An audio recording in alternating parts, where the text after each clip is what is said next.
আপনারা অবগত আছেন যে গত কয়েকদিন আগে আমাদের চাটমোহর উপজেলার গুনাইগাছা ইউনিয়নের ৬ষ্ঠ শ্রেণীর ছাত্রীকে ধর্ষণের শিকার হতে হয়েছে। সেই ধর্ষণের ঘটনার আজকে ৭ দিন পেরিয়ে গেলেও কোনো অজানা কারণে ধর্ষক শাহিনকে গ্রেপ্তার করা হয়নি। এখন এই গ্রেপ্তার করা না হওয়ার পিছনে কি কারণ থাকতে পারে এটা আমার জানা নাই। আমি পুলিশ প্রশাসনকে বলতে চাই যে ইতিমধ্যে এই ঘটনা নিয়ে গুনাইগাছাতে 2 দিন মানববন্ধন হয়েছে, আজকে চাটমোহরে 3য় দিনের মতো মানববন্ধন হতে যাচ্ছে। আমরা পুলিশ প্রশাসনের কাছে জানতে চাই যে প্রতিটি ঘটনা, ধর্ষণের ঘটনা হোক বা অন্য কোনো যে কোনো অপরাধের ঘটনা হোক, রাজপথে নামার পরে কেন আসামিদেরকে গ্রেপ্তার করা হয়? আর এই ধর্ষক কি এমন শক্তির জোরে এখনো সে গ্রেপ্তারের শিকার হয়নি বা গ্রেপ্তারের আওতায় আসেনি? আমি আপনাদের উদ্দেশ্যে বলতে চাই যে ধর্ষক কি আপনাদের চাইতে অতিরিক্ত শক্তিশালী, এই রাষ্ট্রযন্ত্রের চাইতে অতিরিক্ত শক্তিশালী, নাকি কোনো কারণে আপনারা প্রভাবিত হয়েছেন? অদৃশ্য কোন কারণে আপনারা প্রভাবিত হয়েছেন? নাকি কোনো রাজনৈতিক দলের ছত্রছায়ায় ধর্ষক আছে, সে কারণে আপনারা এই ধর্ষককে শাহিনকে গ্রেপ্তার করতে পারছেন না? আজকে চাটমোহরের মানুষ আজকে এই ধর্ষণের বিচার চায়। ইতিমধ্যে আমরা জানি গত কয়েক মাসের মধ্যে চাটমোহরে 3-4টি ধর্ষণের ঘটনা ঘটনাই রাজপথে আসার পরে কিন্তু আপনারা ধর্ষকদের গ্রেপ্তার করেছেন কেন? এর জবাব চাই আমরা। 2 দিন গুনাইগাছাতে করছি, তো আজকে আমরা কিন্তু চাটমোহরে মানববন্ধন করলাম। তো আমি প্রশাসনকে একটি কথা বলতে চাই, যদি ধর্ষক শাহিন যদি গ্রেপ্তার না হয়, এর চেয়ে কিন্তু আরো বড় কঠোর আন্দোলন কিন্তু এই চাটমোহরে হবে। এটা আমরা চাটমোহর থানাও ঘেরাও করতে পারি বা আমরা চাটমোহরে জাদ্দিস মোড়ে সড়ক অবরোধ করতে পারি। তো আমরা চাই দ্রুত ধর্ষক শাহিন যেন দ্রুত গ্রেপ্তার হয়, এই দাবি জানাচ্ছি। আপনারা ইতিমধ্যে জানতে পারছেন যে একাধিকবার আমরা মানববন্ধন করেছি, এই ধর্ষণ শাহিনের বিরুদ্ধে প্রতিবাদ মিছিল করা হয়েছে, কিন্তু দেখা যাচ্ছে যে এর কোনো তৎপরতা, কোনো বিচার, কোনো আইন প্রক্রিয়া কার্যকর করা হচ্ছে না। এই স্বাধীন দেশে যদি আমার মা বোনদের ইজ্জতের কোনো নিরাপত্তা না থাকে, এদেশের আইন প্রশাসন তাহলে কি করে? আমরা দেখতে পাচ্ছি 1 সপ্তাহ হয়ে গেল পুলিশ প্রশাসন কোনো পদক্ষেপ গ্রহণ করে নাই।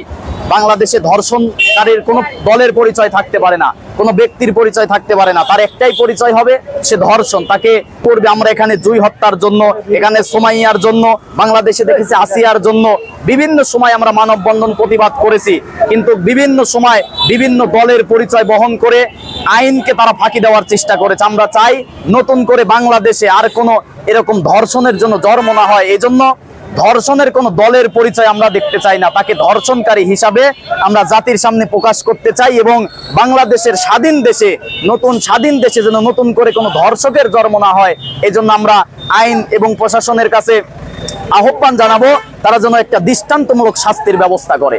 আইনটা কি এতই দুর্বল হয়ে গেল? টাকার কাছে কি আইন বিক্রি হয়ে যাবে নাকি? দলের কাছে কি আইন বিক্রি হয়ে যাবে নাকি? যেটা ন্যায় সেটার পক্ষে আইন পুলিশ প্রশাসন কাজ করবে, এটার জন্য বাংলার জনগণ সর্ব অবস্থায় পাশে থাকবে। আর যদি পুলিশ প্রশাসন এ বিষয়ে কোনো পদক্ষেপ গ্রহণ না করে, বাংলার তৌহিদি জনতা ধর্ষণকারীদের শাস্তি তারা নিজের হাতে তুলে নিতে বাধ্য হবে।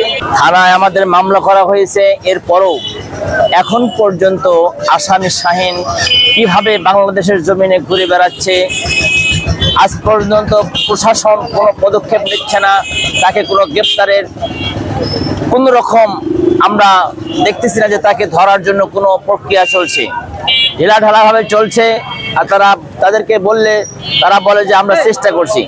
এইভাবে তো আসলে এক শাহিন এমন বড় রাষ্ট্র নয়, সামান্য এই বাংলাদেশের সুন্দর একটি রাষ্ট্র, সে কোথায় অবস্থান করছে? ইচ্ছা করলে তাকে 24 ঘন্টার মধ্যে প্রশাসন গ্রেপ্তার করতে পারে, কিন্তু এখন পর্যন্ত তারা কোনো রকম গ্রেপ্তারের প্রক্রিয়া চালাচ্ছে না। তাই আমি বলবো যে অতি দ্রুত এই ধর্ষক শাহিনকে গ্রেপ্তার করে তাকে আইনের আওতায় এনে তাকে, যেটা রাষ্ট্রীয়ভাবে এক কথা কোরআন ও হাদিস অনুযায়ী ফাঁসি, সেই ফাঁসি আমরা দাবি করছি।